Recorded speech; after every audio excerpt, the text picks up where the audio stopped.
j'espère que vous allez bien. Moi, ça va. Nous allons très bien par la grâce de Dieu. Comme vous le savez, c'est une nouvelle année. On vous avait promis que on va essayer de faire de notre mieux que cette année. Tous c'est un peu des émissions avec Dab, avec même Thierry à distance, en duplex et tout.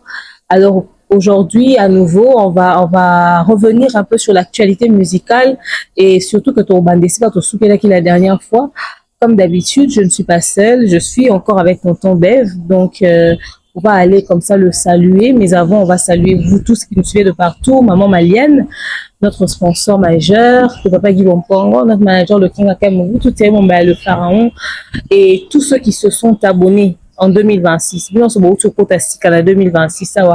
Faites signe dans les commentaires, on vous présente des vœux et on vous salue, vous êtes vraiment les bienvenus dans l'environnement topé, l'univers Nabiso. Bonjour tonton Bev.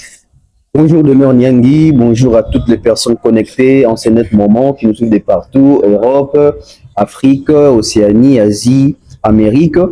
Dès qu'on lobby, Vena Bango, continue toujours parce que tout ça dans le mois de décembre et puis de janvier. Celui qui a tourné en février, maman baveux. Ici, voilà pourquoi on en profite. Donc, merci à toutes les personnes qui nous suivent vraiment. Merci à maman Maliane, papa Caviar, monsieur Guy Bompongo. Merci à AKM Mobutu, notre manager. Thierry Mombala, depuis la France. Mbote na Nadine Mayo, Donayo l'international.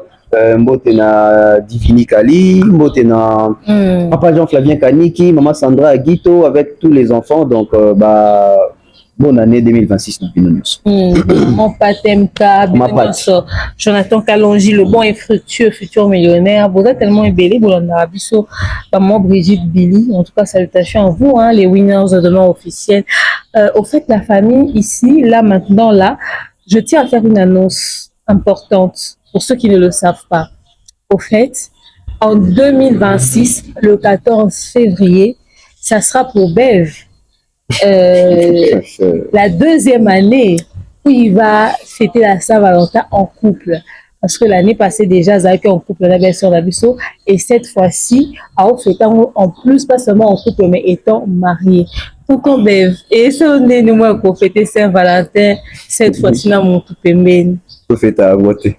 Pour fêter à voter. Mais le 14 février, ça d'être universel. En fait, le 14 février est tombé anniversaire, il y a maman, maman Botinga. Bonjour maman, salutations à vous, avec tous les enfants à la maison, papa, donc les 14, il y a eu des anniversaires liés à maman, maman Botama les 14. Anniversaire, plutôt au fait, il y a Saint-Valentin, oui, pas de fête à Rango. Autant rendre ça va. Autant rendre madame Olette. Bébé noir, madame. Madame, bébé noir, ma belle. Voilà, alors, tonton Bev, on va parler de quoi aujourd'hui? Alors, Demeure Nyangui, na saveur wana posa wana ya ici to suki sala émission. Qui est les trophées de qui? Qui est les produits de qui? Réaction à Gebele. Va poser ma question, va impatient. Alors, tout fond la moment au débat. Bien que tu as un sujet belé, il faut tout traiter à. Mais mission en sous que na logique à bateau que comme quoi il fallait aller trophée il y a Kofi c'est que faire un trophée il y a Wera tout à fait mais est-ce que bateau va songer na bango mo bitu na question qui confier de moko à trophée il y a nani c'est que tout songa ya ngona alors Demeure Nyangui Antoine Agbe Pamumba Christophe Azali produit ya nani au fait il succès na zo devant on a batebele et succès na zo des fois on a batebele puis notre trophée na eza rokabola trophée mobondo eza rokabola parce que certes il était pétri de talent aibe kokoma banzembe mais il a fallu que batubaya qu'on a canalisé. OK. Au fil avoir un Fally qui sait écrire, qui sait chanter, qui sait danser. Il avait tout. Il n'a pas trouvé un Fally vide, il a trouvé un Fally accompli. Azar qui peut déjà évoluer dans ta orchestre, comment expliquer où il y a repérage. À chaque côté, il y a studio, il y a studio, il y a album. Voilà. Donc, à côté, il y a Fally, moi, il y a Belo, il y a l'accès Nyonso.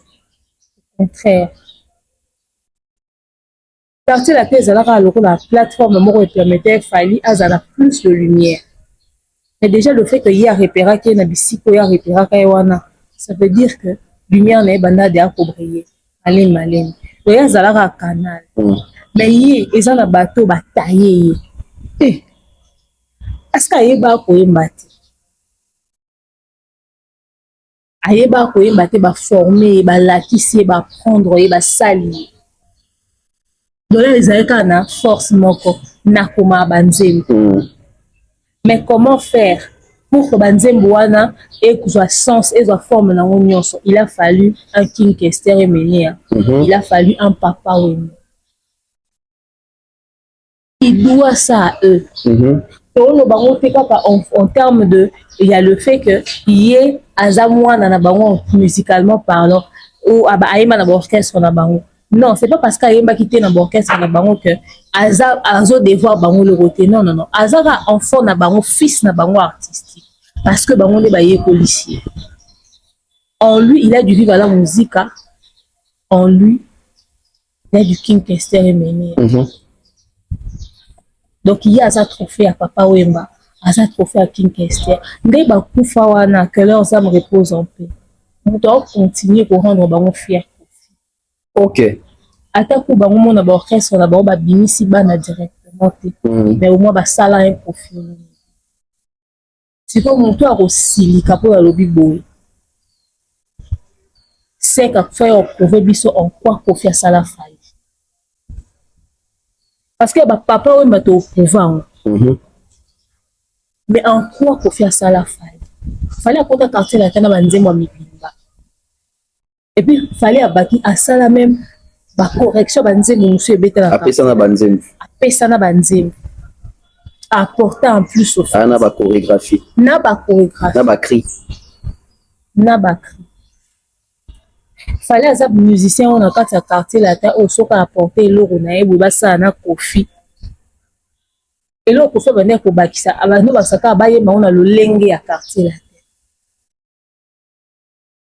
et aza opesa déjà ba produit fini ya komona Kofi alela fali mai na miso abe aza ba genre ba monsieur batikaka kende boye parce qu'il savait de quoi il parlait alors qu'il va remplacer avec qu'on n'est pas wasé quoi Kofi Anokane va parler mususu ba wasé quoi balou kwa kanza balou imagine que tant alongwa ba remplacer na bango un mukwa bongo un lo kwa kanza mais akoka pour remplacer Falite Tilelo il n'y a jamais eu un autre Fali dans le quartier là. Il a pu remplacer Academia Mobimba par une seule personne. Par Fali. Il a remplacé plus de 2 personnes par une personne. Et Fali était amplement suffisant. Donc Fali a le rôle là, quand il est d'ici bouteille et tira les vite. Il a remplacé des gens par une personne. Et depuis que cette personne-là est partie, Atika lui a remplacé. Même la féminité de Cindy n'a pas pu couvrir la masculinité de Fali. Bref, Kofi a trophée à Papa Wemba King Kester pour ne citer que. Kofi trophée à Papa Wemba na King Kester Emenea. Non, qui n'écoute plus loin. Bah qui ça? Baza Ebele. Kofi a trophée à Defao. Kofi a trophée à Debaba. Kofi a trophée à Carlito. Kofi a trophée à Madilou. Kofi a trophée à Joski Kiambokuta. Kofi a trophée à Fafa de Molokai. Kofi a trophée il y a président Shockstar Ben Yamabo. Élève-moi au prof Ebelebo. Oui. Wow. Parce que Kofi au départ à Komaka. Kester a biché abi mais pour nini yo moko banze mozo koma kitoko boye oyemba ngo tozo pesa kaka vieux beaucoup okoki koyemba c'est par là que Kester a koki kolakisa vieux oyemba ba technique ya chant et ça dit que vieux tango azui elengi pa koyemba akoki kosala banzondingi akoki kokoma banzembu ya ye azoyemba mais ezwa poids il faut ça la ngo banzondingi à l'époque ba benga ngo nzondingi c'est ba featuring Yamboka na nzimbo lokola ngobila ayemba ngona Joski on a caché wana ya tout puissant que jazz et c'est là que tant ba fanatique OK jazz ba koyoka ba adhérer ayembi na Madilu ayembi na Bakarlito na ba Debaba etc. c'est à dire que Kofi azali mwana ya ba papa ebele Et Kofi, il faut qu'on reconnaisse le Romoko, il s'adapte vite. Il est intelligent. Oui, il a une très forte capacité. Il s'adapte vite. C'est-à-dire, bateau tout à côté, aïba moi, et ça, les lina bango, et ça, la Kofi. Et Kofi a continué d'apprendre ti les lots. C'est-à-dire que le tout dans le quartier latin. Kofi a su que le ko ya moko katina bango. C'est-à-dire que même ba fali wana, ba bourreau wana, ba babia wana, bazali ba papa ya Kofi. C'est-à-dire que Kofi a un trophée na bango. Il a appris d'eux. Oui, parce qu'il y a Yébé Mambo Belé. Il a appris d'eux. Il fallait qu'il quartier latin qu'il n'est pas prof morbo. Kofi c'est un grand. Il n'est pas moutou, apprenait qui peut pas battre. Pas battre. Oh Kofi, il fallait pas bénéficier de bango. Kofi en retour, il n'est pas bénéficié qui na bango. Kofi au wapi awandaka. Alinga ko insister ko lobake. Oh bazo sale la ki quartier latin. Mais il passait na Kibango. Quartier latin na ewana Kibango eza na kati. Kibango eza na kati pourquoi? Parce que toi qui est dans chaque époque. Kofi sale orchestre quartier latin. Mais dans quatre quartier latin on a Kofi ça dit. Il faut yo kamaté hein. Il faut pour apprendre la musique. Na kati ya quartier latin wana. Continue à Marlène Kassanga lien oyo. Na Jésus. Na kati ya quartier latin wana Kofi au monde ke azwaki ba jeune moko boye ya Ngalema, Flash Musica, Sam Chintu na orchestre na ba Modogo tout ça. Et donc on baye ba no beta style quartier latin. C'est-à-dire baye peut koyer ko la style chacho pour Kofi peut apprendre d'eux. Pour remarquer que Mbeli a Kofi échanger qui lisusu. A combien minutes ko mba neti mo ba bango, neti mo ba Modogo, neti mo ba Sam etc. Pour comprendre que Kofi azali élève à Batebele, otala Mbeli a Kofi ya ebandeli. Na Mbeli ya Kofi tango komi ko progresser tango ko fréquenter papa Wemba. Yo kanisi ko Wemba likolo Kofi Wemba raison et pas banani. Et pas papa Wemba et pas ba Luciana de Mingongo. Babilo na saka ba. C'est parce qu'il voulait chanter comme papa Wemba, mazaki na voix wana te. À défaut nango et bimisa siko caché na e wana wasaka na sala maintenant ba monter wana. Na kati ya quartier latin. Komi tuna question. Kofi depuis Kalaza répété comme il y a plus chanteur, makama danse y était. Mais Kofi a comment Kobina. Bon observez bien. Et bin li penza ya Kofi ya makasi. C'est-à-dire Kofi a commis Kobina, comme kapena mo ba papé. Tango bourroyer. C'est tango bourroyer bini ndombolo, ba leader a wenge ba bina ndombolo. Na Congo pour sa musique peut bien, il faut danser ça là. Kofi a commis koye ko la danse. Ayeba pia Kobina te. Ayeba Kobina te. Tant que fallait y aller lisusu, tu peux observer à partir si vous avez bien que Kofi, tant que vous avez on dirait que Kofi a comme un moins relâche côté danse. Vous observez à partir de l'album Efrakata. Moi, Kofi a Robina. Kofi a Robina qui wanzenza. Kofi a Robina l'ibondance. Kofi a Robina pas ya fali. C'est-à-dire il a appris aussi de. Kofi a Robina toyeba Kofi a Robina chokota. C'est-à-dire, même Choko ya Kofi, il a appris ça. Il a appris ça. C'est-à-dire, Kofi a fait Pembe le rôle à JB. C'est fort. Leader à Pembe. Parce que leader à Pembe, on a vendre. JB a appris ça. Choko, il a appris ça de JB. JB a teint clair. C'est-à-dire, il a fait un teint clair. Petit na bandal, ba fali, ba na ba teint clair, ba Choko. C'est que là, tu as on a miné, na ba jip wana qui défend, ouais. Qui défend, c'est-à-dire que des fois bêta reforme mais pas par exemple vient dans bêta reforme. Ça c'est fort. On va bêta religion dans qui na bêta rapé forme. Le quoi ça perd le roi makamoate, il y a mon avis à compliquer. Il y a mon avis Kofi à compliquer bilamba pour comprendre té. Mais on a souci na baba qui est pas là tara danger etc. Si on remarque au monde que même de loin Kofi il copiait.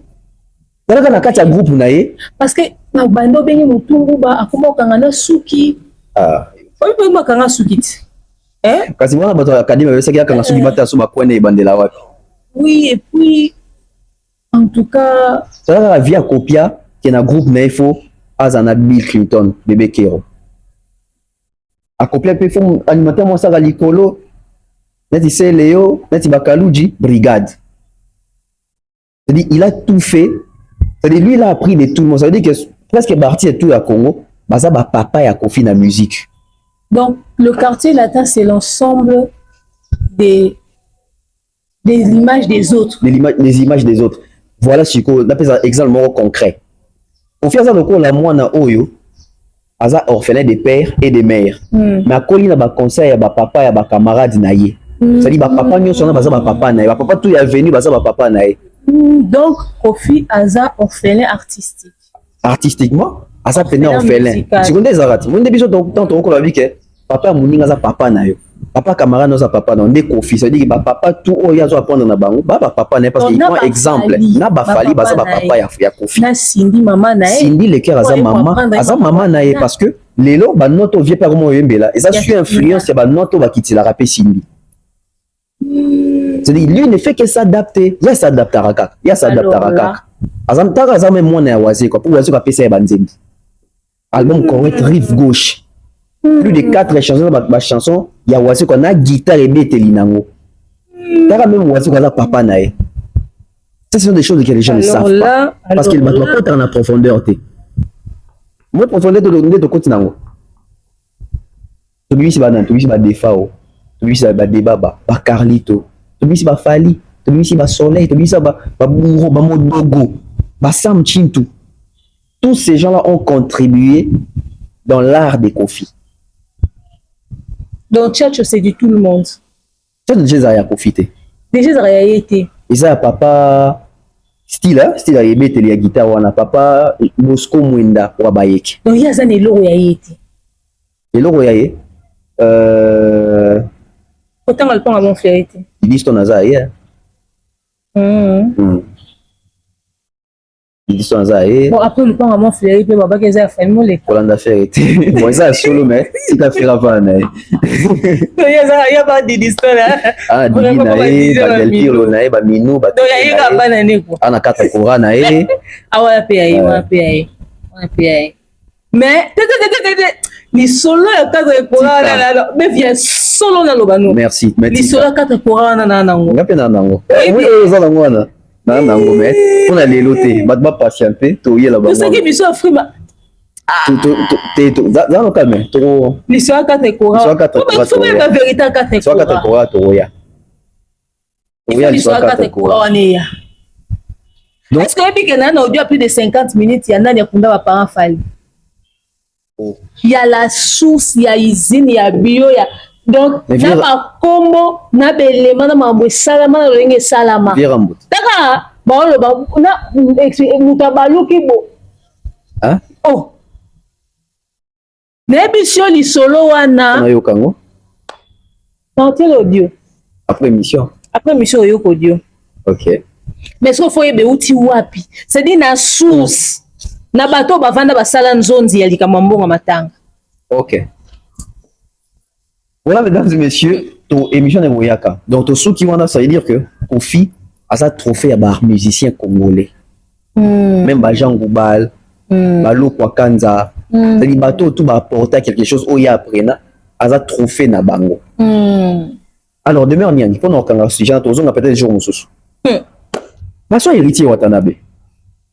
Héritier Watanabe, ça donc là, bande comme excusez-moi, à ça donc la courant ya Kianza. C'est-à-dire sur le loyer, le pourquoi? Aujourd'hui, on est en actualité, et puis elle bouge. On est en actualité, et puis elle bouge.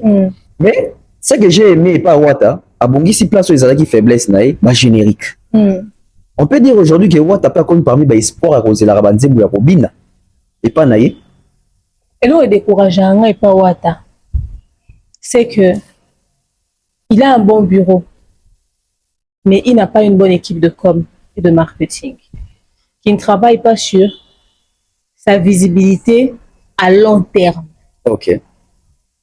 Ça réfère au travail sur les locaux en athée.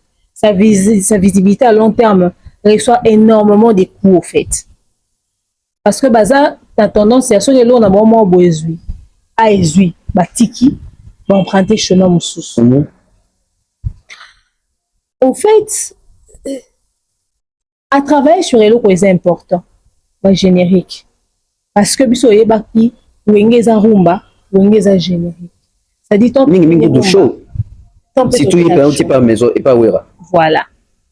Dans notre c'est biso que ça qui pas faire mais te découvrir dans Wata aussi qu'il y a quelque chose du potentiel. Encore faudrait qu'il travaille énormément sur ça. Vélo, ça va faire deuxième générique pour Azolinga Bimis après Zala. Oh, ils en ont rythme quand c'est un challenge. Auto sentir que et y a un engouement bien. Ok.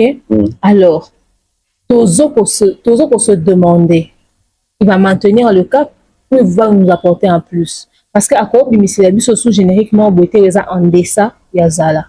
Et surtout que Rio Sali, succès qu'on les a créé animateur et à groupe n'a été. C'est l'Obeso. Voilà. Est-ce que tout. Parce que tout Robeta, c'est pas l'Obeso, c'est pas un invité, c'est l'orchestre, la Team Wata. Tu vois? Et il faudrait savoir également aussi en ce moment que Aobi c'est album du groupe.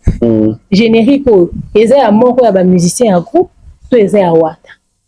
Dès que Congo, tu dis, bon, tu as un compositeur à Wata. À moins qu'il y ait la différence, ça peut être soit ambulance, soit chômage, je ne sais pas si les arianales. Donc, on attend beaucoup de ce générique parce que déjà, Zala, il raflait tous les marchés.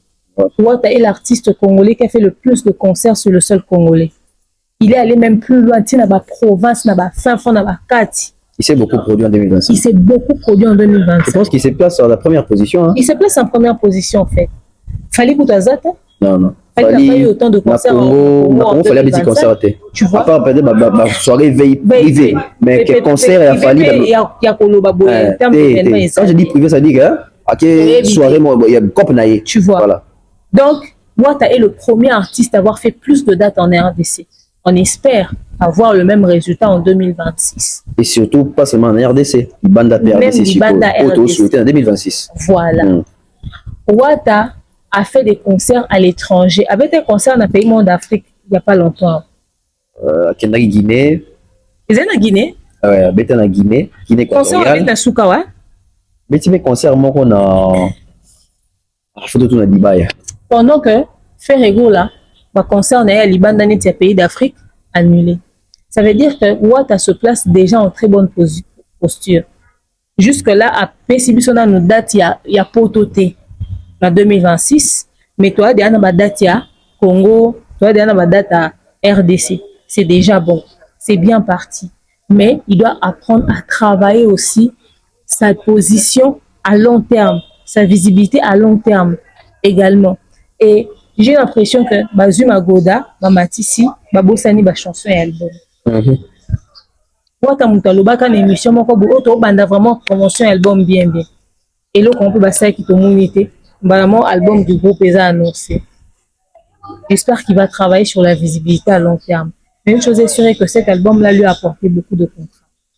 Plus que ce que Ferena a reçu dans Dynastie. Tout à fait, oui. Ça l'a apporté beaucoup plus de contrats en termes de concerts, plus que ce que Ferena a reçu dans Dynastie. Ça lui a apporté beaucoup de visibilité. Mais on a comment disait ça a fait? Fabouga Saza. Et bon, Fabouga Saza, il va voir. Bien fila ça. Bon, bien filé, il va voir. Autant que tu sois concurrent direct, il y a Wata. Ferré. Autant que tu sois concurrent direct, il y a Wata Ferré. Parce que comme ça fallait. Ils sont comme le baboué, ils sont bagolois. Ils sont comme le bas. Ceux qui battent comme le babou. Ils sont bagolois. Nandeni. Bah on est basé fallait bakabeli Gims, batiki Ferré.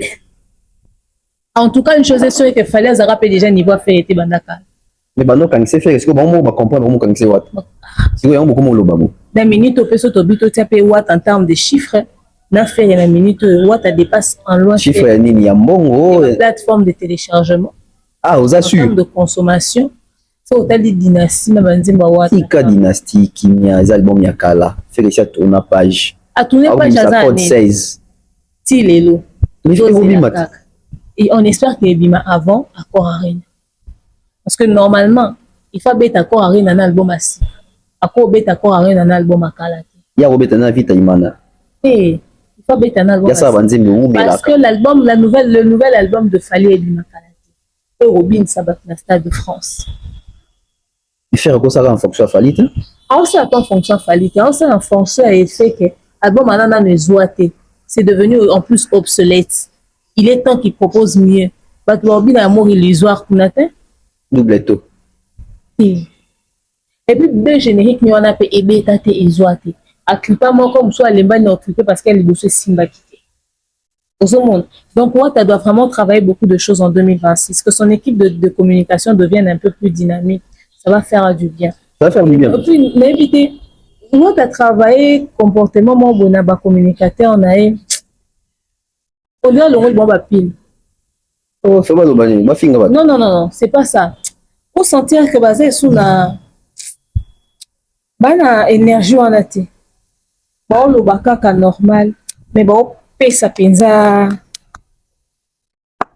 Et là, moi, ils ont. Bon, ils vont revoir. Qu'est-ce qui manque à Wata? Parce que, on a toujours une question pour Nani. Les lots artistes, les artistes Nabiso, on a toujours que stabilité, penanda pour ça un plus. Wata est connu et répété comme un homme non marié. C'est-à-dire, maman nanda kwazate.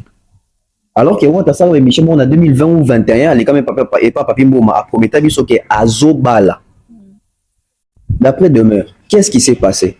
À bala en cachette, basuka na fiançailles, à bala ne souté, à kosaka biso pour kota na buzz, ou Wata a salamate poise à leader moyo robala parce que lelo quand on parle des frères et tu que maman si la zone ndako, quand on parle des Fali, on sait que maman nana qui a pas zone ndako, quand on parle des Kofi, maman si la zone ndako, quand on parle des Wazé, quand on dit artiste bazana ba si na bon ndako.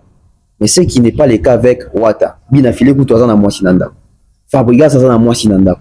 Ils ont montré que peut-être les alliés instabilité à couple, vie de couple que moi si ça va pour avoir conseiller baloba que derrière un grand homme se cache une très grande femme. Bon, déjà, Wata s'inspirer mingi na pasteur Moïse. Atika bilo wanza mokola pasteur Moïse Mbi. Ah. Bona ndatende azal zoto meke Wata za mokola Moïse Mbi. L'aime ça s'inspirer na epe. Et puis azo mi lo baso nzamba o conseiller au sel la Moïse Mbi maka balité. C'est nga pika ko conseiller au bete musique de balité moto lo balité. Tout le bani ni penza. Pas tonton la biso. Au début 26 beaucoup surprendre biso te. Toto ya tembe. Bala koto ya. To pressé va pasteur Mike te parce que bango basi ba gutaki, ba ebi expérience à mère ni babimi na kuna na kati. Mais Wata pourquoi il se marie pas? Moi je pense que beaucoup de choses aussi au ça les souter quand tu es marié parce que ouais, tu vas te dire donc on est à Bali. Ah, bilo muso ça la souter pour Bali. Ça souter pour Bali en fait, tu vas faire des concessions, tu vas te dire bilo muso et simba souter sur Bali. Au ça souter sur Bali. Tu vas te dire tu fais les choses par ordre de priorité au fait. Bon après peut-être c'est peut-être pas urgent mais c'est important pour nous. Parce que mine de rien, je pense que Wata a 43 ans. Voilà. Donc il est temps qu'il puisse avoir un toit, il est temps qu'il puisse réunir des enfants. Il est temps en fait qu'il puisse goûter aussi à ce bonheur de vie de famille. Ça le rendra. Tu penses qu'un Wata marié et stabilité, et puis c'est stabilité mon oui, et puis c'est stabilité wana. En fait, on est de la même manière. Surtout mon apparence physique mais quelque part dans ta tête, toi-même, tu sais, tu es conscient que il y a de ces choses que tu fais plus de la manière dont tu le faisais, il y a de ces choses que tu te permets plus, et puis il y a des choses que tu fais avec un certain suivi, une certaine rigueur, et tout ça. Ça discipline toujours le mariage d'une quelconque manière, en fait. Et même si c'est pas un mariage, en termes de mariage, mais être en couple avec quelqu'un, une relation stable, assise. Parce que, pendant des années, ok? Mais déjà, quand tu as quelqu'un qui t'aide dans ton équilibre émotionnel, ça contribue énormément. Donc, on demande pas de faire un mariage public au monde, mais même si c'est ça dans privé, il y a des mingi na stabilité même il y a carrière. Wata lelo ba lo baka ba danseuse na ba tanga ba Christelle ba Katalé tout ça ils a Sainte qui danseuse tout ça on sait que c'est faux. Mais JB, il était avec Ami d'Achature. Malgré l'histoire à mon Ansukeyaka, vous sentir que le poids de son mariage et ben pour ça la kata ba rumeur musu soye ezo ko atténuer ba ibilo kwana parce que on le voyait comme un père d'abord responsable. Ozomona quand il vient de sonner. Neti Werason. Voyez-vous, moi si déjà m'en partage moi sur les réseaux sociaux mais seulement que Werason il est marié moi si m'en partage ça donnait ça c'était l'image d'une certaine relation équilibrée. Neti Kofitan Azaina maman Alia. Au sentir qu'il y avait un autre regard. C'est pas comme l'histoire de Cindy aujourd'hui que les gens prennent à la légère. Mais quand on fait était marié avec Ali, au fait, Boyo comme un pas danseuse, c'est qu'est-ce pas danseuse. Mais le fait qu'il était époux à Alia, ça atténuait beaucoup de choses. Imaginez-vous que Bisso est-ce que tu as bazo batin, tu es conscient qu'entre lui et Cindy il y avait quelque chose. Cindy n'avait pas besoin de. Oui, ça sautait à l'œil. Ça sautait à l'œil, mais ça se voyait, mais c'était tellement clair comme le de roche. Mais au moins, que le fait que s'il y avait maman Alia, ça a atténué. Ça a atténué au fait au point où même on pouvait m'accorder pas seulement le bénéfice du doute, mais on préférait vivre dans le déni. Se dire une femme comme Alia, non, quand même, franchement, on trouvait des excuses à ce qui était tellement évident.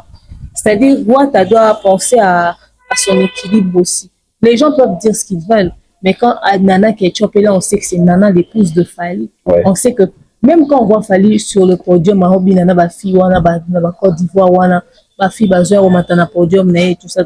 Nous tous, on est conscients, c'est que je suis en train de danser, pourquoi Nana Ketchup, par exemple. Au fait, le mariage, c'est pas seulement pour la femme aussi, hein. C'est aussi pour l'image de l'homme. Ouais. Ça donne un élément. Il y a une époque dans l'entreprise qui pour occuper poste moins important, on exigeait que tu sois marié. Parce qu'ils estimaient qu'un homme marié est un homme équilibré. Tout à fait. Voilà. Donc en même temps, c'est le message que je passerai, Pasteur Moïse, Pasteur Mike. Et, qui d'autre n'est pas encore marié jusque-là? Il y a Momo. Il y a Momo, Pasteur Moïse. Mombaya. C'est Mombaya. D'autres. Nani?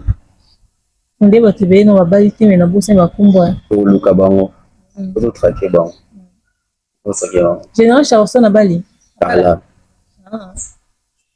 papa edi kuto kala papa edi abala kala kala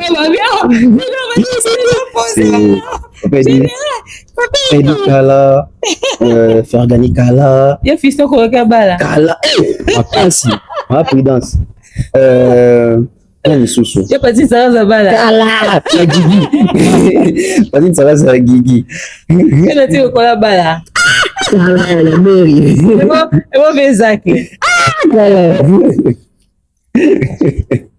on bebeza bala kala ebo pa Jean Flavien makasi kala il est très marié puissamment marié éternellement marié. Ah, Kala. Beaucoup de diaso. Opéra. Oui. Ah. Ouais, il faut la tourner. Oui, oui, je pense aussi. Parce que sinon, quand il fallait boire femme, il y a Jigite. C'est vrai. Oui. On dirait qu'il fallait un entourage, on dirait, la stabilité des couples. Il est basé occupé. Sur les Kaouka, oui, hein. Oui. Sur les Kaouka, je pense oui. Oui, maman, oui. Moi, banani, avoir jardin, ça fillette claire. Sûrement. Donc, on a direct qu'on a côté à Wata. Ouais. Alors, Domer, qu'est-ce qui fait en sorte que l'autre soit revirement tout le monde sur les réseaux sociaux? Il y a des artistes, musiciens, et le langage n'a pas comme changer par rapport à l'insulte. Entre autres, je vais te citer deux artistes en Balamoko. Déplique et Soleil Wanga. Non, comme moi. Nugo moi, Soleil Wanga. Et Abiboutou Wanga.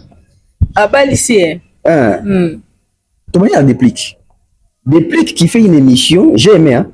J'ai aimé, mais bien que Nazar Biloko, il y a pour soutirer, pour critiquer, mais j'ai aimé l'approche au Déplique à l'objet, le TV, dans ma caméra, sur ma clash à Rofingana, tu épargner Bassi, tu épargner Bana. C'est qui très catégorique, na Moussène Joazara dans Londres sans papier, na Rodolphe, Nenga Finga qui na Ketchup. Rodolphe Nani. Comment? Comment on est en Rodolphe, il y aura comme Kala. Il y aura comme Rodolphe Nkosa, c'est moi Kosa la mingi. Depuis qu'à Télémé, la binon, ils ont bien été, acte à bon, etc., à condamner. Mais j'ai un petit problème avec Déplique. C'est Déplique aujourd'hui qui s'est fait passer pour un donneur de leçons. D'ailleurs, c'est dans ses devoirs, il y a ça, là, on pose un leader d'opinion. Mais les mêmes Déplique, on a ces audios, il y a altercation dans une camionnette Mbola, où il y a Zofinga, Fali. On est là, qui s'abat finga moi si a Fali. Mais il y a finga Fali, Azali, Mobali, Yanana, Ketchup. Mais na finga là, on finga la Fali, on finga la Fali, on dirait Fali, Azali, deux fois. C'est-à-dire que tant on finga déjà un homme marié, deux fois, c'est-à-dire automatiquement, au toucher femme naïe. Tu penses qu'il Déplique conseil ou on est bienvenue dans mon oreille? D'abord, na kamwe, comment on a Déplique avec un plateau, a bien il fallait vieux nabiso du cap. Naza vient avant. Mais ngai na cause on a Déplique. Comment ça y est, Mbaranet y est, à Kopiaraye, à Zaïdol Naye. Oui, ça c'est un fait, mais le discours que Déplique a tenu dernièrement, il fallait à cause à Vienne et du cap. Ok. Il faut bien que le quoi bien monter qui me pose mon en point. Pas bien que fanjo, pas bien que ba comme sur ba pesa ga wana. Pas bien qu'on a bien na audio que mutona makolomike. Voilà. Pas bien na ba appellation wana. Conscience et zone. Pourquoi s'en prendre à quelqu'un gratuitement au fait? Aujourd'hui le discours change pourquoi? Parce que tu concerne à poto. Obeta concert wana. Obeta ngo et ba obeta ngo na ba golwa ba otondisele kuna. Fallait azer sous na tente. Espace ezé sous. Mais ça le pour na sauver ba mœurs. Pour na profiter ba femme. Ba mœurs so bango mo ba dépravé. Ba mœurs so bango mo ba dépravé. Les apôtres bakanga qui na qui de faire changer le discours. On a bien na finga pe maman bato et les autres pexa ba finga ba cité ba na te. Ba déplique baza bato ba memi bato na kata distraction mingi. To ba na bango que fallait asali succès sans avoir besoin de tout ça. Mais bango ba osala ka le confère. Faire ego là. Pour asala nyonso asala sala mission succès, identité na premier soin. Qu'est-ce qu'il est devenu aujourd'hui? Fallait tomber tali solo. Atika lo sa na melo ta dépravé ba mœurs ta débordé dans langage stade de France. Oko sa pe makambo pe ndeng différemment pe na bato mosusu. Est-ce que vous déjà emprunté ka chemin wana? J'ignore les motivations. Babi y a que les imbéciles qui ne changent pas. Voilà, il a changé. Quand il décide de changer, on va observer ça dans le temps. Et moi, je pense que d'abord, il faut te rappeler qu'il n'est pas mieux placé pour dire ça aux gens. Parce que lui-même, il a fait pire. Et en plus, logiquement, sa sortie médiatique ne devrait pas être un changement de discours. Il devrait commencer par présenter des excuses. C'est trop facile de se réveiller un matin, d'insulter les gens, et puis demain, tu changes de discours. Non, oui, non, non. Parce qu'il fallait ça qu'il y ait une pour y finga. Non, mais il fallait ça qu'il y ait s'excuser même pas. Neti ngai boy, so na lobby que faire et aoteka te. Faire album na réussir te. Demain, so ka salelo et c'est passé na lobby faire à bête. J'ai pas besoin de présenter des excuses parce que ce que j'avais dit en premier lieu, je ne l'ai pas insulté, j'ai pas manqué du respect, c'était un avis. Il y a une différence. Mais depuis qu'Abenga fallu ma communiquer, Abenga est pédé, a utilisé l'expression, le langage, non sauf faire à utiliser pour en dénigrer fallu. Il l'a fait. C'est trop facile. Pourquoi? Oh, toucher partie sensible, les gens ont respecté moi Sinaï en demandant aux gens de ne pas toucher à sa femme. C'est bien ça, on a compris. Mais moi, je pense qu'on est honnête quand on reconnaît ses torts. On est grand quand on sait présenter des excuses. Tout simplement. Parce qu'il fallait à ça là et l'autre. C'est trop facile de changer de discours. Trop facile. Le problème, c'est seulement que la musique peut être raté. Au moins, on a entourage un musicien parce que va changer les discours, va bien le changer le langage pour approcher. Et on va ça va comprendre que profil n'a bien les lobby va c'est le cas avec Inding aujourd'hui. C'est le cas avec Inding. Non, il faudrait pas tout bailler pour le carrosser un pardon. On a des erreurs au bas commettre et va comprendre que va commettre qui des erreurs wana. Et puis voilà, et puis nous soit pour changer le discours, approcher nos petits. Oui. Pour changer le langage parce que c'est pour ton bien. Oh, pour ça qui wana au rectifier, c'est ton honnêteté intellectuelle. Ton langage que tu changes là, c'est pour édifier la jeunesse. Ils ont des erreurs à commettre. Mais c'est pas synonyme parce que mon toit n'a pas poussé sous. Donc ça veut dire que, si on a bien, les messages ou les conseils des dépliques, c'est ça qui toque. Mais seulement porter un message de sa compatibilité. À cause d'un épée compatible, mais avant, après ça va être la leçon à expliquer, bisonna, nous, ceux qui ont ça qui dit bosso pour les qui bien ou mal. Il faut s'excuser pour les actes posés. Au cause à la tête, au baby si, au bongi cité, au tiki salité na yo. Après le coup, le monde nous mort azo salité, même salité yo tia kia o le molité. Nous devons faire sur romo belele. Oh, kolongo la salité te, longo la salité ko tika boyeza qui to côté ozo mo ate que so tia sol. La bête ma beaucoup vraiment merci beaucoup. Moni yo moi petit conseil, c'est vrai qu'il y a pas tiki salité kuna, mais après si conseil na monta longo la salité wana. Parce que bizarrement mon a que Mignon Abraham n'est pas d'accord avec Ferré. Batebelo va te rappeler na Fali, ba petit a Fali, il y a musicien. Parce que rappelle tant sous bien te na Ferré. Mais on jamais audio moko. Aux autres qui est musicien fingi Ferré. Oui, na bien nga, ya habite. Bien que ba wela makama moi si. Ouais, faut la vérité. Makama moi. Ouais, bien que ba wela makama moi si mais on jamais que Mignon pas masala audio mon. Na yebi, très bien. Ouais, métiste. Na yebi. Et puis métisse nil. Je connais. Na yebi histoire en a très bien. L'histoire en a très bien. Donc au moins que Eh, mignon. Bah, ça rappelle Pembeni a Fali. Ils vont jamais faire ça de ferré. Mais moi, qui m'a bah, petit, on va traîner peut-être d'affaire. Moi, bon, bah, ça là, facilement. On va faire et t'es bien. Et puis, tu as un détail.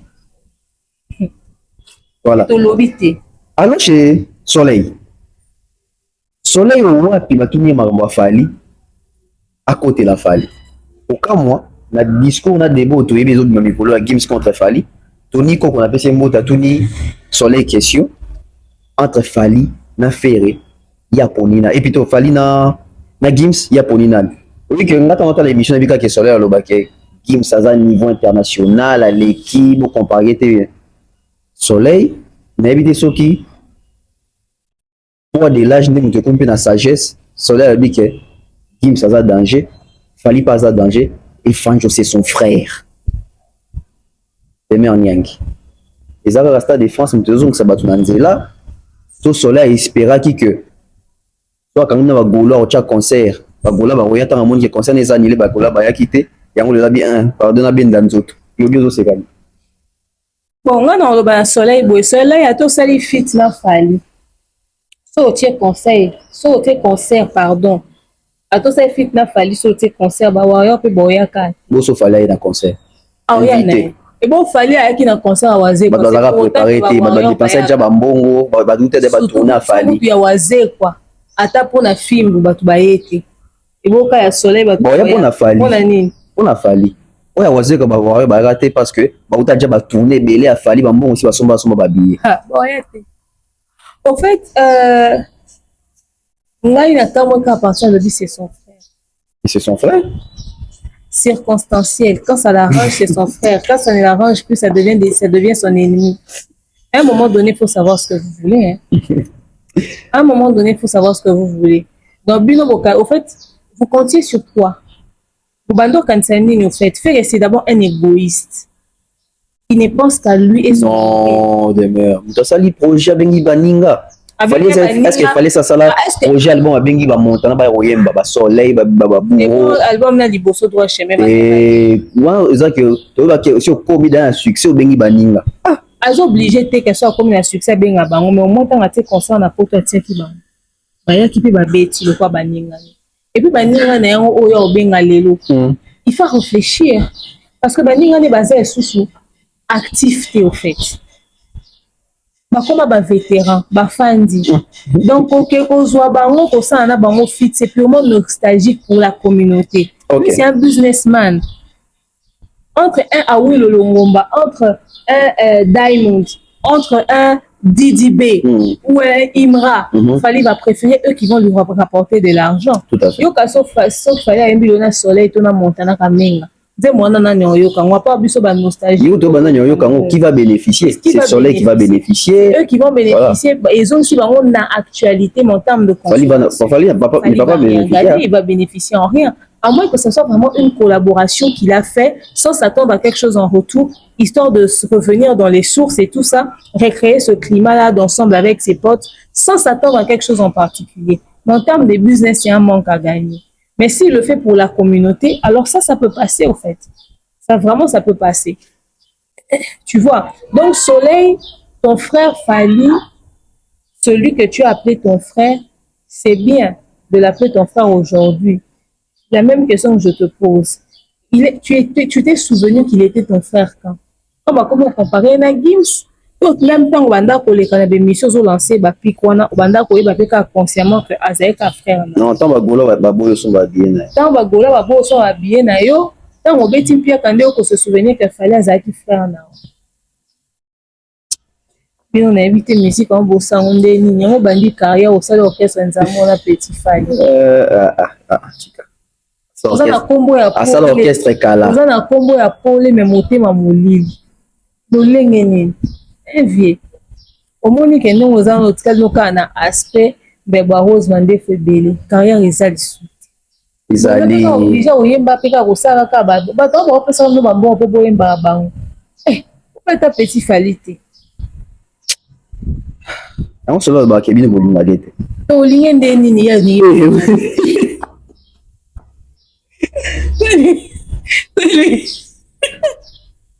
Lingende ali ba tuté. Yeba lide batoli batbalinga. To banda ko Voilà, se. moi il m'a répondu à mon donné sur soleil, je vois Ramatutu. Soleil wa. Nze ayi ba nze mo na quartier là.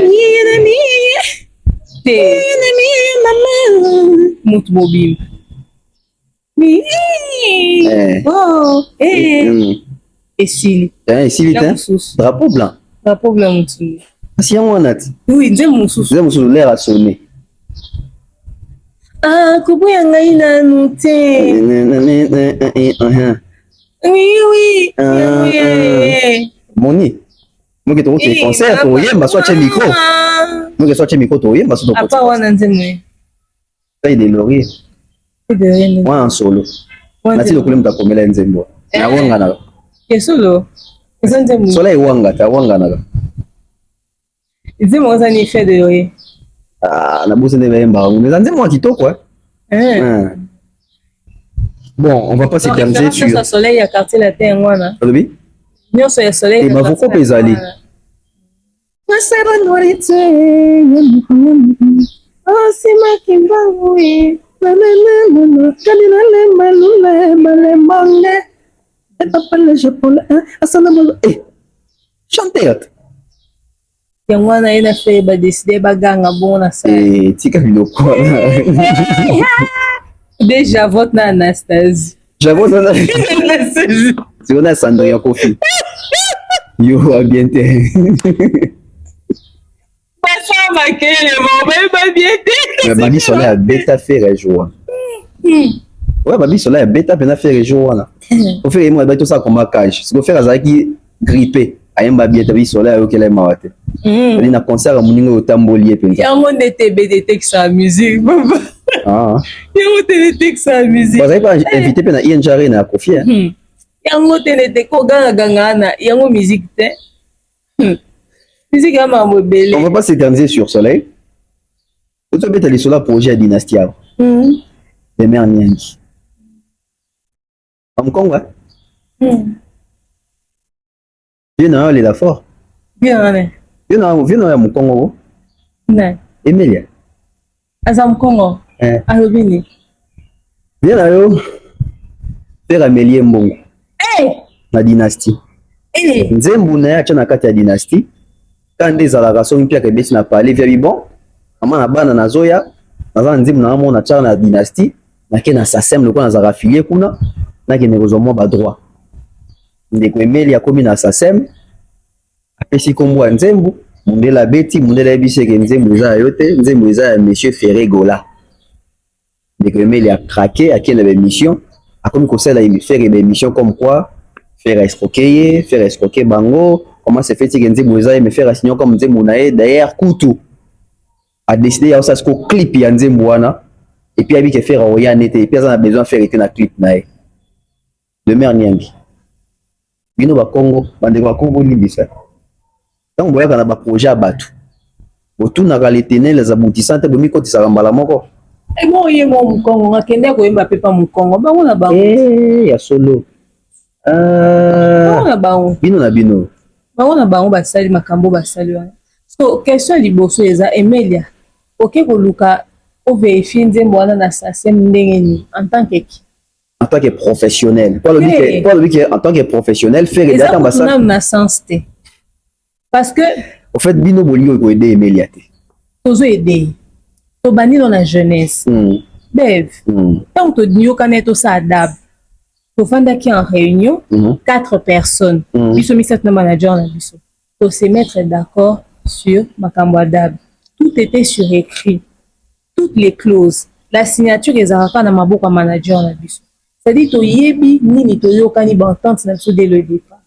Dans tant que document et qui est sur des points où to yokani.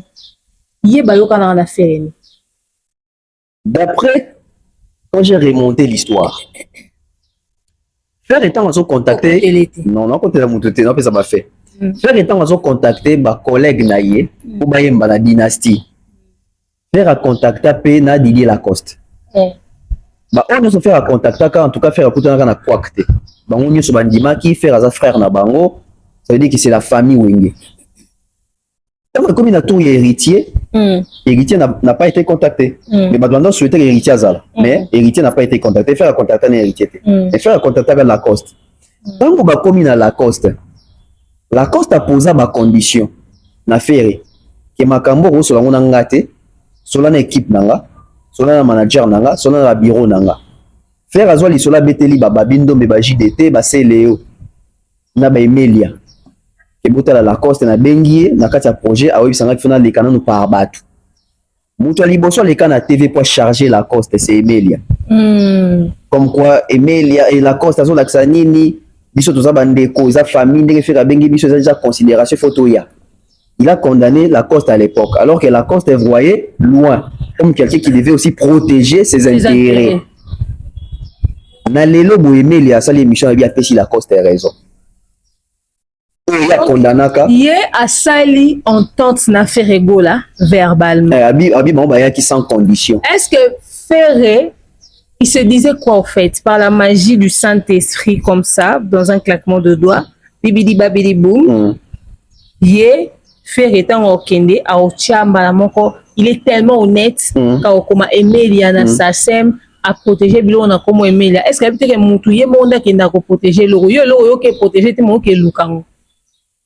Est-ce que faire une vague qui aussi les démarches wana yo kana faire que yene mtose les démarches à protection et non mais il faut ça automatique pas professionnel et ça automatique ils aiment que ça yoté pas honnêteté intellectuelle on qui est enregistré yango chango na kombo munga zwa kambo wana question oui à tout na kaye oui bandé bon et que faire le lui a confirmé. En fait j'ai compris une chose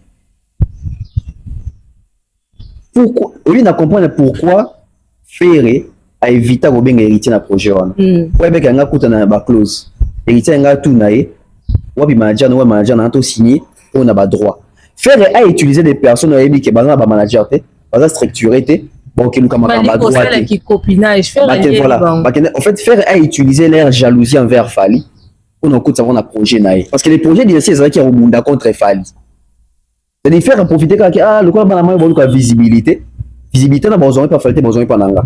Et avec ça, il veut quand même aller clipper la chanson Abi Fera Oyate, une chanson qui est déjà protégée. Est-ce qu'il y a quelque chose les autres il y a une même analyse dans la que est-ce que Aimé Laza conscient que celui qui a sali clip me faire à porter plainte parce que la chanson ils a affaire. Mais moi ba communicateur nous soit affaire et tout ba to affaire. Bazo bimisa ba preuve ya ça c'est mon nom comment Aimé les ali na nzemwana. En fait à un moment donné il faut être intelligent. Comment il y a Emelia Kozalawana, ce n'est pas. À un moment donné, on a faut être intelligent. On a aussi un banal. Ça va tout faire. Bon, ça parce que on va sauver une image y a faire na. À un moment donné, il faut être intelligent. On a battu à faire. Oui, pourquoi? Parce qu'il faut qu'on va voir en abattre. Bien qu'il va faire, bon, comprendre, mais la communauté faut pas comprendre. Parce que bon, on va chabongo, ils ont bien dit Emelia za lokuta. Faire à Sali Mabe à escroquer œuvre à battre. Il faut ôter les mélailles.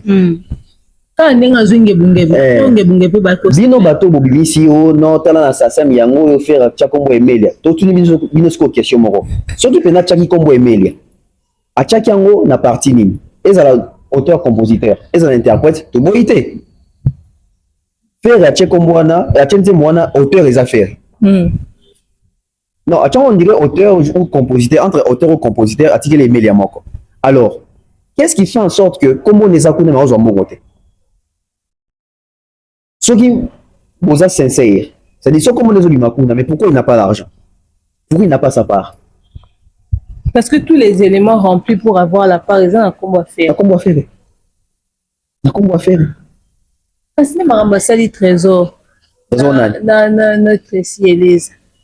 Même si trésor rempli de documents qu'on a combattu, la carte de documents comment responsable de la communication. Il y a une atteinte le bien comme responsable de la communication. Et si les akuna peut pas destituer. Et les lots. Moi, bah ça, on peut pas avoir des documents. Soit ça de manière officielle. Et les lots où en sommes nous? Par comme des. Nous sommes dans une poste naïe. Trésor a zone communicateur. Olanda était mort. Ou ça fait que tikeli qui communicateur ou tikate ou tikane ouais ça c'est tikeli ou ça fait que tikeli kasi qui communicateur wana na zone nanga fan ça dit que il est moins conscient que ce n'est pas son rôle ah bien kolanda comme toi ti wana te Nathalie Kalega. Quand mutati wanate, on comprend que on nous la bati pamba pamba, on nous pas batozo zela ba peso tiwe aussi lika pamba pamba. Donc, qu'est-ce qu'il faut comprendre que dynastie c'est qui projet amateur. Et ça le projet amateur fait par un amateur. C'était un projet amateur fait avec des amateurs par un amateur. Dans l'amateurisme. Dans l'amateurisme. Ce qu'Emelia, il y a assez prononcé. Bon, on est même dans la dynastie. Parce qu'on a le même problème, tout le monde va se rendre là-bas. Bah, on a le même problème, mais on ne jamais. Pour le problème, on a qui est. Bah, il m'a fait comme en actualité. Album, on a tant de ça concurrence, c'est un affali, bon, ça, bon, compétition. Pour nous, on a qui pour tout affali. Parce qu'on doit œuvre d'esprit. Peut-être même que tant on met les aléki, de va se rendre compte que il tout bénéficier, il tout bien, bon, il est pas beau.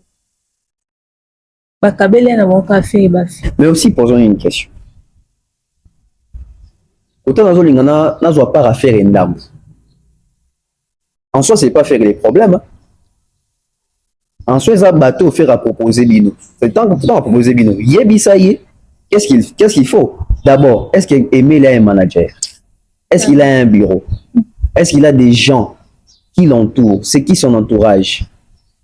À cause d'un abattement à Tambolana, moi, bien manager. Mais, en tout cas, professionnellement parlant, ils en ont pas. Ça les faire profiter de leur naïveté et ignorance pour les utiliser. Ils en ont pas. Alors, parce que quand on a décidé, au clipper, au tiki, quand on a même dans la cellule, dans la mango, nous sommes en train de regarde la manière dont quand vous entendez, il y a des clauses. Oui. On s'est convenu que Toyemba, après il y aura un clip, il y aura ça. Chacun va devoir respecter sa part de contrat. C'est qu'il faut la suffisance que il n'y avait pas de clauses. Il n'y avait pas de clauses, il n'y avait pas de sérieux. C'est là qu'il y a un vieux malage, mais un clip à Tchibambo. On appelle ça vieux malage. C'est-à-dire que vous comprenez qu'ici. Il y a un vieux malage en Robé là. Ok, Tchabambo. Ça est disponible. Voilà. Alors, on a un sujet en attendant. Ceux qui les candidats nini, ceux qui aiment les amtourner ma faire une justice. Moi j'ai lui, à quel moment tu n'as souka. D'accord, ça a eu raison. Hein. Kaka bisika ba yo kana kawana bazonga na ba semaine ba sonner fixé. Mais à mon affaire ouais. Faire un bar téléphone, ta répondre à message, ta mon ana neta bi maranete. Harmonia. C'est pinane bi. Bien Emelia soko lingi biso presse au contacter biso le 4 avril liboso à Bercy. Kotika yowana to tia makelele faire appeler sur droit. Par exemple, ça idée hein. Déjà bah les 4 avril. Oui, c'est comme on a fait les akakuna. Ouais. Donc les 4 avril biso to biso à Bercy. To sali site wana ba ebake. Ndeko na biso yo. Aza victime ya Bangoli Mbongo. Et idée to ligne en boule. Donc Emelia contacte nous, on peut t'aider. Il faut aider les artistes. Bon non. Alors, demeure bien. Si j'assume. La ligne awa tout ça clair le coup la maille à source de JF ifongi na makambo de ka Gims contre Fali a Salibo Gims a Salibo JF ifongi tant batuni question malamment ko bien zo condamner Fali ne mutaza na faute mais mutazo tourner ba question so présenter même ba fait que sur le terrain d'intérêt mutazo alimenter polémique ça Gims parce que Gims a même ba vidéo ba Marlène a zo reposter ba compte professionnel oh il fallait zo salater mais dès que JF a bien élémenté Gims a eu makambo ate Isaac a Fali faut ça la vidéo moko a présenté ba pardon ton excuse publique n'a pas Juna Janana. Que penses-tu de cette démarche ya Motuna Nzambe? So Fali ça les vidéos bon c'est qu'on betara les sous-stars de France le bezaïe moi on va passer ça Fali vidéo ya pardon a présenté des excuses na Juna pour na Juna ba weli ba tu na ba fingi Juna ba to Fali banani ba to amoni edi ba dia ta finga Juna comme ba tu na Fali ne ba edi ba dia ba amoni manon ba ka sali Juna vidéo donc ba to faire ba tomboli likambo ya Gims pour ba ko dénigrer Fali ba to ba d'accord na monte ba pesi avis contraire allez comme que Fali ndaza responsable na c'est bien de bosa bobi na minute donc pour réfléchir na bino rati Gims a ebe loroté bazo republier biloko na ba réseaux sociaux na mais c'est à Fally de venir présenter des excuses. Jeff Ifongue, c'est pas sa faute au fait. C'est la faute de qui? C'est la faute des personnes qui l'écoutent. Pas dans l'Anzambet. Pas dans Nzambe nini. Eza mutu moko aza basens ne nyonso akolanda Jeff Ifongue. C'est d'une pure connerie ce qu'il en fait. Aza na bonzambe. Aza ta na litanga ya bonzambe na kati. Oui, parce que même Dieu est juste.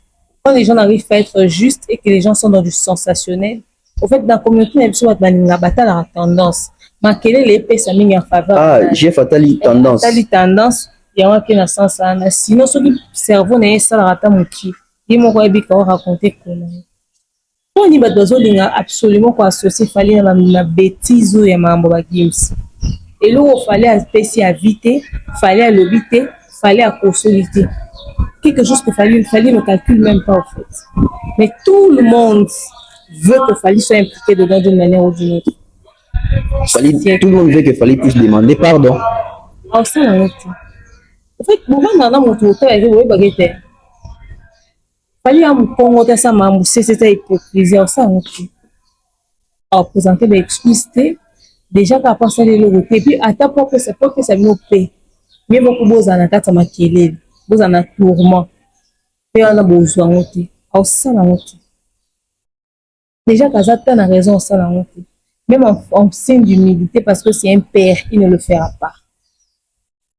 Parce que c'est une Gims qui est en train d'inciter les gens. Mais Jeff a mis à Gims, hein? Et on s'en fout. Avec Gims, on s'en fout de si Jeff Ifongue est aveugle. On s'en fout s'il est sourd. On s'en fout s'il est dans l'inconscience totale. On s'en fout si en parlant, il était dans son état second. Son avis ne compte pas. Mais une chose est sûre que le souhait de tout le monde ne sera pas exaucé.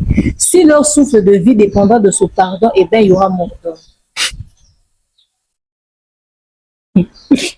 En fait, ce que j'aime dans cette communauté, Zali, semblant collectif au Badbasala. On a tous écouté la vidéo de Karine Mokondi, Tando Finga Janana. JF, il faut était où? En fait, il y aurait un schéma. Quand c'est Batoyo, Bazo qui vise à Sima Fally, on a des potos, to bateau de ce monde une ou deux fois. Tembeni a Fally, ton a concert et a Fally, to balobé la Fally bien. Ce qui va salir Makamona Bango, automatiquement, communauté des organes, ils bien au Fally. Fally mtatine na bango eza Fally c'est Fally na mitu nika question moko tangu Karine Mokonzi afinga ki janana Karine Mokonzi a rapproche artiste nini Ferré héritier Kofi. Pourquoi les GF n'ont pas fait des vidéos pour demander non à Karine mais au Kofi Ferré et héritier de venir aussi s'excuser? Bon ça la honte parce que baba hypocrite. Bon ça la honte au fait la communauté les gens ont tendance à obanga bato bafinga.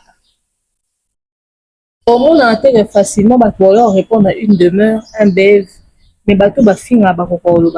Ok, Kinding, autant on finit à parrain à bateau, autant on finit même au Kondiamoka, dans l'organisation francophonie. On n'a pas vu des vidéos à JF et le bac faire et la motoza n'a pas finir à présenter des excuses. Parce que les gens sont hypocrites. En quoi? Et les gens ont peur des personnes impolies. En quoi JF est spécial, le collègue Fachi? Peut-être Mouyaya. Jésus Noël Cheke, Zakari Baba Baswe, ma parents a fallu au finga mak. Bato baloba qui va kundela Fally ba parents, to ba finga ba parents a fallu. Est-ce que ba Jeff aussi va ça ba mon vidéo tout na ba OK. Moi c'est ba leader na bino ba osenga Fally pardon. Oh ça. Mais bon ça la té parce que baba hypocrite. Au fait le problème de Fally. Mais bon ba sambela bat. Le problème de Fally c'est Fally au fait. C'est qu'il est c'est son propre problème. C'est son premier problème, c'est son problème principal. C'est que Fally est, c'est son premier combat. C'est que Fally est, c'est ce qui le tue au fait. Ok. Sa notoriété, sa personnalité, sa carrière, son image, tout ce qui est de Fally. Son ennemi, c'est lui-même Fally. Le jour où Fally arrêtera la musique, Monica n'est ça ici fait pour notre frère Afrique en amont fait. Pour ça fait pour Fally à carrière. On a nini akoyoka soni ya kosombela yango ya kozwela yango bakamera po tomona te me boyeba ata na molili ata na kamera obombama miziki ebeta na mofu so eza na bato baoselebraka bon vent fêter aux ala. Il y a un bateau à cause attend un mois. Il y a à boire et à manger avec les transports dans banda pour n'avoir. Rose on a tabassal. Père, en manquant respect na Kofi, en manquant respect na Wera. On a aussi des cas bomi baléwana. Nani na communauté ça senga faire senga bango pardon. Par rapport à vieux jaloux, ou besoin même sosie battu na clip, par rapport à émission à premier soin, ou bas sambu ça Kofi au point balak de live ça même que nda kone za ya été ba kabela nini chambre na soki hôtel na Montfleur yani ya Saint James Kofi atobona madusu kwa kengela la batu ka ben poli ba osala te parce que ba soutenir la médiocrité ba osala ngote parce que faire azana ngambo na bango. Alors cher bato bozota la biso à dater de cette émission et plus personne dans les canaux TV que Fally doit s'excuser. Fally ne s'excusera pas. Et nous également, on ne soutient pas que Fally à s'excuser parce que n'a rien fait.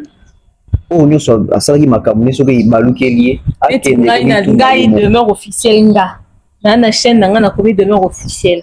Na mukolo. Na âge nangai. Na lobby Makambozo engagé. Nga o eza point de vue nanga. En tant que mopandisa. Allez yo. Au lobby. Que Fally faut s'excuser pour Makambo. Nga na loba kinga demeure. Et RT sensibilité à Gims na Juna. Ça va pas chez vous. Sauf que tout le monde a lobby, on a représenté des excuses. Et pour tout le monde, ça a été au courant que na ça que mission pour italien dans nous. C'est bon la pour ça pardon. Bokembe koluka yuri bosengo oui c'est ça la par émission pardon ndeka posa batu ke Marco za la mwana nae. Wana bosa la ngote. Ça va hypocrite. Des hypocrites. Ça va hypocrite. Fallait un pardon théos. Pardon exact. Alors c'est pas le cas que pour réaliser que faire rwandais ko kangamisa fallait à un niveau té. Et on comme un niveau à Gims. Et c'est on a vu ce cas rwanda. On peut que va bouffer ba ça ba émission ba on peut comme le capable comparer faire. Parce que ba argument ngo. C'est dit même on sent que même moi ça convaincu ta makamazolo. Oui non, bon m'a fait. C'est même faire aussi qu'avant d'arriver ah petit encore ça boy quoi Nico. C'est-à-dire tout le monde peut essayer de faire avec les Gims on va ne dire ah ni karako. Au moins ngai so tout ni ngai sabino ici quand il faire avec les Gims celui na obi sabino ba argument OK. Bon on peut dire ah bon, c'est-à-dire même pas dans un affaire avec qu'à faire était pour la que ça va tout faire à l'équipe Gims. C'est-à-dire ba argument on faire Gims envoyer Marumba frère. C'est quoi ça? Faire les poids Marumba Mbagana ça pour yoka shock star ya batata ya Gims one. O qui vient global te. Vient global lobby. Gims ça sert la musique la plus grande musique pour les chanter à ça opéra. Fally aza mutasa la petite musique pour ça barumba banze na biso ka. Que penses-tu de cette réflexion? Mais na regretter na ben lancé dans mon vidéo. Jean Gouba il faut répondre en français. Mais le bien papa. Parce que on m'appelle ça quand et puis par erreur va bien encore légende. Pour ça penser erreur aux anneaux légende Jean Gouba. Au remplir légende. À remplir nos baquettes on va légende. Comment tu sais pas succès de sa légende? Mirobelanga. Est-ce que pas? Je dis que pas troisième au salut succès sa légende. C'est que José légende. J'ai bien dit anatomique. Qui peut avoir légende. Binga bomwana. Oh yele ah ça qui m'a dit moye bana que ça qui succès ça fait pas de lui une légende. C'est que vient dans le Elou. Mais pendant qu'on est sur les vieux attend na inat. A super professeur na inat. A ça n'a rapport mon inat. Je ne pense pas. J'ai bika trop. So lui c'est que j'ai pas ébiné peut-être.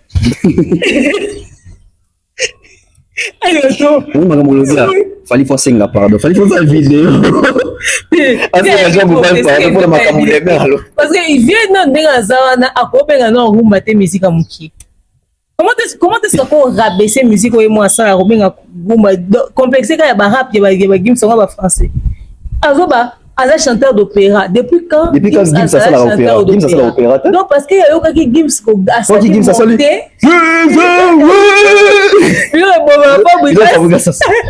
D'ailleurs, comme il s'est chanteur opéra. C'est-à-dire, même l'intelligence artificielle, ils ont répertorié Gims.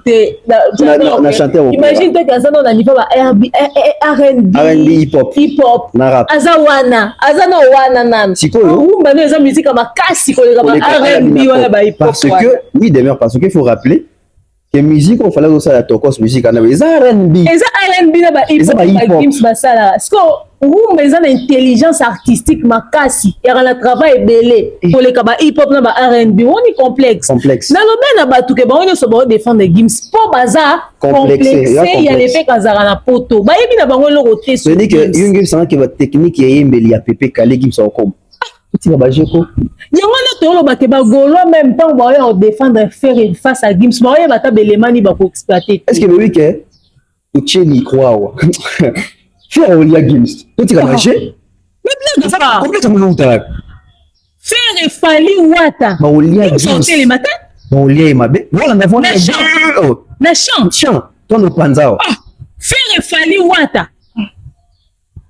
Est-ce que tu vas passer ba yo kanzembo? Professeur Jules Kibens. On est bilo yango yango. Makamji basilika yango. Joanna Ndo qui vient me citer dans l'émission comme exemple. Mais non, mais quand même, en termes de voix, tu peux l'histoire mon. Tu peux pas l'imper. Pas l'imper là. Oui, ça c'est le roni na musique. Tu vas chanter le rôle là. Tu es musicati. Oui, ça on va dépliquer. Déplique à quoi les répéter na kidiba. Oh. Kwani bu. Kwani. Yaya. Kwani. Kwani bu. Tu as oublié na magambo. Kwani. Ah. Dieu c'est un bon, mais papa, vous dogo zo yemba. Ah, madilo zo yemba wa. Dis moi que madilo ça petite musique. Est-ce que va monter sur Gims ça va les ana autotune na kati. Oui, parce que sur travailler à et puis ceux qui va zo lukao, chanson qui opéra sur l'opéra. Ah. Parce que est-ce que va monter à Montana? Na ebisio, ata soleil wana, noko moi. No moi. Ils ont dit ça. Ate no moi. Yes. So le ba mso de to ligi ba miel ba no moi na mususu. Azebe na wenga ba ndo mata makasi. Manda chante. Ya. La Gibson mutu kondolo. Technique ko ezara na voix fali nan. Technique ko fali. C'est pour que tu fali wa bata. Non, tika to tu fali. Tika fali. To so wa. On a le meilleur chanteur à Congo. C'est ça le meilleur chanteur de France. Papa, tala, likambu. Et c'est là qu'on va des voix César Gims a été un meilleur chanteur français. Mais fallait bien un meilleur chanteur à Congo. Pas bien non. D'ailleurs, tu as l'équipe Gims na Royemba. Quel niveau? Pas complexé à Ganga. Ni ganga Gims. Ah, j'ai Goubal. Donc, on dit que vie pas, on vient et bitro, vie pas et non, faut faire ça. On a commencé à faire respect mususu do pesa batu likolo âge ezo kanisa batu ya mutu mususu aza mukolo ana expérience aye banda to commence à analyse biso mo ozomona ke ozoye kolisa Marlène Kasanga sa na TV na chaîne jaune ozoye kolisa industrie musicale ayebi tout ozoye kolisa mutasa na chaîne blé nan manganga parce que biloko yango to attribuer bato chacho za mutu quand boye mutu mo alala la muki akomi chacho ya ye Gims bakanga ke lokuta na mundele mo video ya Mary Jo ya Zaiko adistile na mundele mutu akangi peut-être peso Jean Goubala fa ya banda alobi asali trap ba fan ne bandimi mamoza problème yo. Non, on a un complexe, hein. Et mon côté, il fait pas le kélier. En fait, l'émission fait en l'an. Côté, il m'a dit, ah, côté, il a côté, on mettait pas, on va continuer sur le pas. Non, mais tout que pas, ils ont pas élevé Jean Goubal au décevoir, bateau, babandé, pour nous. Bon, il faut que Jean Goubal douana. So ka tie seré ne longa simi moi guitare, mutamoni ke. Pourquoi Nander m'a bêté? Pourquoi même vieux Jean Goubal artistiquement Gims se repousse en appel? Même ça veut dire même moi lié. Ah, papa anatomique wana. Ba musique Jean Goubal ça la wana. Loko il ça que lo wakanza Gims aleki lo wakanza. Nani? Complexe. C'est bicho complexe. neti Dadju wana mungongo ne donc Dadju to baka ke Dadju nenga zana en terme timbre vocal na Congo un artiste et musicien montel qui Dadju no ye papa to tiaka dis maman toi na ba Gali Garvey yao toi na ba chanteur le rôle là-bas oui t'as des démons tiki oui chanteur local là oh ça pas Fali Tony Gattuso Simplice na mataka pepo na nikomemele na nzo 50 kilo ya valise zona ba chanteur local Ibrahimovic oh acha vocal na Catafalque linga ezala kanzo kalipate batabule rocho pas Fali c'est pas Wera omoni café rond oui mais son prima bien au Congo Bouton Merlin ça bouton Combo de Merlin Bouton ça télécommande niveau on fina télécommande wana bouton dinda na ebi lobelanga outi wapi komona yokani ebolote ba chanter balula mwana mais on prend pas imba bien ça là si dans un adore de petite musique technique ezala la robe ezala na ba pop wana ba musique ouvert na bango yo zo tellement que ba musique game ça eza facile makosi ça là la muki akomi na chanteur ya ba fallait saler moi je le disque d'or disque si quoi ça rumba zo disque d'or album 100% rumba formule 7 beteli ba on a poto makasi bon formule 7 est juste sous disque d'or l'export ta niveau petit kabajeko zéro soki mwana fere avanda moninga papa na zoyemba banzemba ba Beko. Si tu veux te débarrasser, ah bon, c'est aussi simple que ça. Il y en a qui. Nous allons la musique à la musique ouverte. Petit complexe la musique. En fait, valorisons notre musique et nos musiciens. Nous sommes côté les Gims en disant que Gims a l'équipe Fali, c'est sur une seule base. Complexe. Azarana poto. Talara, Virginie Banganga a salé mission au Lobin. Au Gims, à ça, à Zoraba disque d'or, à ça certifié en 2 jours après sortie. Gims n'a jamais été certifié 2 jours après la sortie de quoi que ce soit. La seule fois où il a été certifié plus court, et ça 2 mois après. Et puis ça dans le bateau, quand on va mettre sur la Gims la certification, tout n'a pas aussi quoi. Na Gims n'a ni non avec la certification. Base à juste va répondre aussi quoi. Bah il est batté na l'équipe. Même si bayebi ba lo batté. Et puis aya na Kamura o bango so baya ko lata, baya ko kumisa. Est-ce que bayeba que première certification de carrière à Aya azongo na bad boy ayemba na Fali. En fait les gens sont Kalakalo Aya zara poto asa musique française. Certification na ya liboso azongo na bad boy na Fali. Na album pe Fali ya liboso obino bo seka bo benga Fali UPA a comme rappeur azongo na ba DPS Aya na la grande Aya na Kamura. C'est Jean Gouba la lobby et musique rumba eza petite musique. Si tu as Gims à l'équipe na Youssou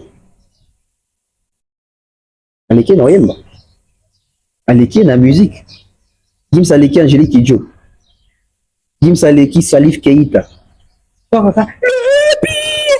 la méchance des opérate donc le billet parce que son opéra c'est qui est au baquet regarde ça la musique la grande musique. C'est ça parce que na ba registre wana. Bon musique en français c'est grande musique. Obi kenga to le bon to ça ba blague mais ben to le bana vérité. La sonne mambo Jean Gouba. Ya sonne. Ya obi nga musique à Gims grande musique. Oui question papa bazaki en vie ngata pa. Gouba na yebite. Na yebite ba Gouba lo yo na yebite. Akabese rumba. Et le comme patrimoine immatériel na musique. Grâce na bino ba Gouba lo na ba Fali oyo na ba nani. Petite musique. Donc via éviter que musique en est à opérater. C'est-à-dire ozo benga petite musique et la musique ozo beta 2 fois double stade de France. Musique wana ozo benga petite musique. C'est au grande musique à Gims et beta ce stade wana une fois et puis à sold out stay. Si pour petite musique et beta double stade de France. Non maman ka 5 la défense arena oyo. Bazan arena. En fait les gens sont malhonnêtes. Il faut pas banana nous. Première fois Gims habite à la défense arena na combien de fois en fait les gens à Gims c'est dans le là Fali na Gims c'est dans le bon il va comme la 6e Fali a sa diplôme d'état malalement 60% de l'équipe Gims ça yemba liboso à 4 ans l'année prochaine, on va déjà monter ma matière, on a bien déjà, Abimi Lorraine à 80. Deux le bac qui fallait, parce que il y a Katani Oleki. Commençons par la source. Demain, on continue, bah, si je. Et puis qu'il leur dit qu'il a fait les 5 dates avec 40K. Non, on est sur 44. Azaï a 2 sold out. 3 concerts avec sold out. Il baline des musiques sold out. Mais tout le monde complexe, à Gimso, yo. Merci à Glody Messa d'avoir réalisé l'émission. Demain, un mot de la fin et puis on va se séparer avec toi. Mot de la fin de Robanini, Bamikolo, Nzoka Boye, Kola, Nabinote, Boko, Sarabiso, Sota, la âge, Tokani, César, savoir, Nzoka, vide, na vide, Polele, na Polele. Nga na zomi loba, soki lelo, tozo mona ke masolo même ya musique ate ya kala, ba ya teva kala, ba obeta ngona lokuta na kati, ba obeta ngona vérité te. Et puis ba obeta lisolo ya musique ya kala na fausseté, c'est-à-dire information kaya lokuta wana ba pesa rango pe public na TV. Tozo mi loba siko banani ba osala lelo na TV. Parce que la majorité bato baza informé assez sur l'industrie musicale actuelle, les abisso bato na réseaux sociaux vago. Parce que bah y a TV belé besoin apprendre de nous. Alors qu'est-ce qui est consommé à la télé au fait? Ah ouais. Il est temps que la chaîne de télé de renom botia les bonnes personnes dans la chaîne Nabino. Il y a la chaîne à TV et ça na gaz et ça la visibilité parce que vous n'avez pas les bonnes personnes. Bota la lelo Côte d'Ivoire. Mais tu as TV. Toko Kota. Mais bah faut pas rémunérer biso comme il se doit parce que la TV fait la néo bah comme ça to sala TV nzoka TV en bazara okende ya collaboration azora salaire te mabanga na ondefu na TV bongo no sala makasi kaka na ko binga ba musicien na biso po bimana po do yamba mise dimanche fola la na samedi comme ça bo bimina enda kuma dimanche na to sala l'émission TV wana to linga ngote. Moi je suis juste déçu. Alors ba TV na biso bota la ba chaîne na ba ivoirien bota la ba chaîne na ba ivoirien ba chaîne na bango wana ezo yamba ba star na biso na hauteur moko international et bino bo capable o sala ngote bota ba matériel d'émission majeur ezana na lingala bo ngata te émission ezana en français et ba chroniqueurs très peu instruits moins cultivés. Les télés ne servent plus à rien au Congo en fait. Pourtant, vous pouvez produire des vraies émissions avec des vrais chroniqueurs. Tout ça parce que vous mettez vos organes sur le penchant, sur le nid. Non, vous savez qui ont de la matière. Parce que, en tout cas, la jeunesse est ignorante en ce qui concerne la culture. Et c'est pitoyable. C'est sur ces mots que nous allons nous séparer. C'est très pitoyable. Mais bon, on va faire l'effort de sauver les meubles. On se retrouve très prochainement pour d'autres programmes avec la même ambiance. Bye bye. Oh, Yahweh,